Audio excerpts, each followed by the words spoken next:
ಎಲ್ಲರೂ ಸಹ ಒಂದು ದೊಡ್ಡ ಚಪ್ಪಾಳೆಯನ್ನ ಕೊಡಬೇಕು ಅಂತ ಕೇಳ್ಕೊತೀನಿ. ಯಾಕೆಂದ್ರೆ ನಮ್ಮ ಪೊಲೀಸ್ ಸಿಸ್ಟಮ್ ಅಲ್ಲಿ ಏನಾಗುತ್ತೆ ಅಂದ್ರೆ ಏನಾದ್ರು ಒಂದು ಪ್ರಾಬ್ಲಮ್ ಆಯ್ತು ಅಂತ ಹೇಳಿದ್ರೆ ಮೊದಲನೇದಾಗಿ ನಾವು ರಿಪೋರ್ಟ್ ಮಾಡಬೇಕು ಅನ್ನೋ ಒಂದು ವ್ಯವಸ್ಥೆಯನ್ನ ನಮ್ಮ ಮಂಜುನಾಥ್ ಬಾಬು ಸರ್ ಅವರು ಹೇಳ್ಕೊಟ್ಟಿದ್ದಾರೆ ಮತ್ತು ಮಾಡಿ ತೋರಿಸಿದ್ದಾರೆ. 3,000 ಜನ ಮನೆ ಸಿಗುವಂತಹ ಒಂದು ಅಡಿಪಲ್ಲಿಗೆ ಅವರು ಅಡಿತಲಾಗಿದ್ದಾರೆ. ಅವರ ಒಂದು ಈ ಕೆಲಸಕ್ಕೆ ಮಂತ್ರಿ ಸದನಕ್ಕೆ ಮತ್ತೆ ಕನ್ನಡದ ಕಟ್ಟೆಯ ಪರವಾಗಿ ಒಂದು ಚಿಕ್ಕ ಸನ್ಮಾನ.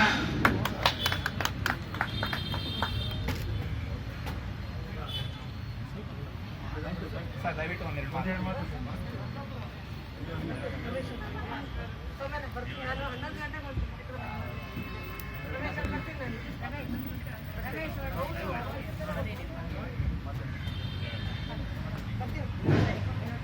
ಇಲ್ಲಿ ನೆರೆದಿರ್ತಕ್ಕಂಥ ಎಲ್ಲ ಕನ್ನಡ ಅಭಿಮಾನಿಗಳಿಗೆ ಮೊದಲನೇದಾಗಿ ಕನ್ನಡ ರಾಜ್ಯೋತ್ಸವದ ಶುಭಾಶಯಗಳು. ಮಾನ್ಯ ಶಾಸಕರಾದಂಥ ಸೋಮರೆಡ್ಡಿ ಮೇಡಮರವರು, ಇಲ್ಲಿ ನೆರೆದಿರ್ತಕ್ಕಂಥ ಎಲ್ಲ ಮುಖಂಡರೇ, ಈ ದಿನ ನಮಗೆಲ್ಲರಿಗೂ ಒಂಥರ ಹಬ್ಬದ ಸಂತೋಷದ ದಿನ ಅಂದ್ರೆ ತಪ್ಪಾಗುವುದಿಲ್ಲ.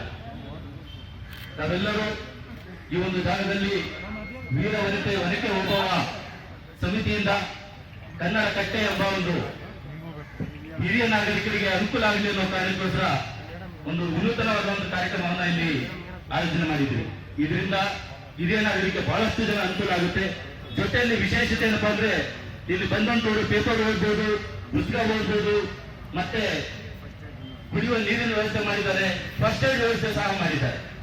ನಾನು ಇದಕ್ಕಿಂತ ಮುಂಚೆಯಲ್ಲಿ ನಮ್ಮ ಸ್ನೇಹಿತರು, ನನ್ನ ಸಹೋದರಿ ಕೃಷ್ಣ ಇನ್ಸ್ಪೆಕ್ಟರ್ ಅವರು ಹೇಳ್ತಾ ಇದ್ರು, ಸರ್ ಇಲ್ಲಿ ಎಲ್ಲ ಈ ಪೋಲಿ ಹುಡುಗರೆಲ್ಲ ಕೂತ್ಕೊಂಡ್ಬಿಟ್ಟು ಇಲ್ಲಿ ನ್ಯೂಸೆನ್ಸ್ ಮಾಡ್ತಾ ಇದ್ರು, ಅದನ್ನೆಲ್ಲ ತಡೆಗಟ್ಟಬೇಕಾದ್ರೆ ನಾವು ಏನಾದ್ರು ಮಾಡಬೇಕು ಅಂತ ಯೋಚನೆ ಮಾಡಿದ್ವಿ. ಇದಕ್ಕಿಂತ ಒಂದು ಒಳ್ಳೆ ಪ್ಲಾನ್ ಇನ್ ಯಾವುದಿಲ್ಲ ಅಂತ ಹೇಳಿ ಒನಕೆ ಓಬವ್ವ ಈ ವೀರ ವನಿಕೆ ಓಬವ್ವ ಕನ್ನಡ ಸೇನಾ ಸಮಿತಿಯಿಂದ ಮತ್ತೆ ಇಲ್ಲಿ ಜಯನಗರದ ಎಲ್ಲ ನಾಗರಿಕರು ಸೇರ್ಕೊಂಡು ಬಹಳ ಅತ್ಯುತ್ತಮವಾದಂತಹ ಒಂದು ಕೆಲಸ ಮಾಡಿದ್ದಾರೆ. ಯಾಕಂದ್ರೆ ಇನ್ನು ಮುಂದೆ ಯಾರು ಇಲ್ಲಿ ಪೋಲಿ ಹುಡುಗರು ಬರ್ಲಿಕ್ಕೆ ಸಾಧ್ಯನೇ ಇಲ್ಲ. ಇದು ಹಿರಿಯ ನಾಗರಿಕರಿಗೆ ಮತ್ತೆ ಸಾರ್ವಜನಿಕರಿಗೆ ಅನುಕೂಲ ಆಗಿರುತ್ತೆ ಅಂತ ಕಾರ್ಯಕ್ರಮ ಮಾಡಿದ್ರಿ. ಈ ಸಂದರ್ಭದಲ್ಲಿ ನನ್ನನ್ನು ಕರೆದು, ನಾನೇನು ನಮ್ಮ ಮಂತ್ರಿ ಸೆಕ್ರೆಟರಿ ಡೆವಲಪರ್ಸ್ ಇರುವುದು ನಾವು ಕಾನೂನು ರೀತಿ ಕೆಲಸ ಮಾಡಿದ್ರು ಬಿಟ್ಟರೆ ಬೇರೆ ಹೆಚ್ಚಿನ ಕೆಲಸ ಏನು ಮಾಡಿಲ್ಲ. ಆದ್ರೆ ಅವರಿಗೆ ಸರಿಯಾದ ಸಮಯಕ್ಕೆ ಸರಿಯಾದ ಏನು ಒಂದು ಗೈಡೆನ್ಸ್ ಮತ್ತೆ ಏನ್ ಮಾಡ್ಬೇಕಾಗಿತ್ತು ಅದು ಮಾಡಿರೋದ್ರಿಂದ ಅವ್ರಿಗೆ ಅನುಕೂಲ ಆಗಿದೆ ಬಿಟ್ರೆ ಬೇರೇನೂ ಇಲ್ಲ. ಈ ಸಂದರ್ಭದಲ್ಲಿ ನನ್ನನ್ನು ಕರೆದು ಇಲ್ಲಿ ಸನ್ಮಾನ ಮಾಡಿದ್ರಿ. ಈ ಒಂದು ಸನ್ಮಾನಕ್ಕೆ ನಾನು ಚಿರಋಣಿಯಾಗಿರ್ತೇನೆ. ನಾವು ಸರ್, ನಾವು ಕಾನೂನು ಯಾರು ಪಾಲನೆ ಮಾಡ್ತಾರೆ, ಕಾನೂನು ಯಾರು ಗೌರವಿಸ್ತಾರೆ ಅವ್ರ ಜೊತೆ 26 ಇರ್ತೀವಿ. ಹೀಗಾಗಿ ಪೊಲೀಸರು ಈ ರೀತಿಯಲ್ಲಿ ಯಾವತ್ತೂ ಹಿಂದೆ ತೆರೆಯೋದಿಲ್ಲ.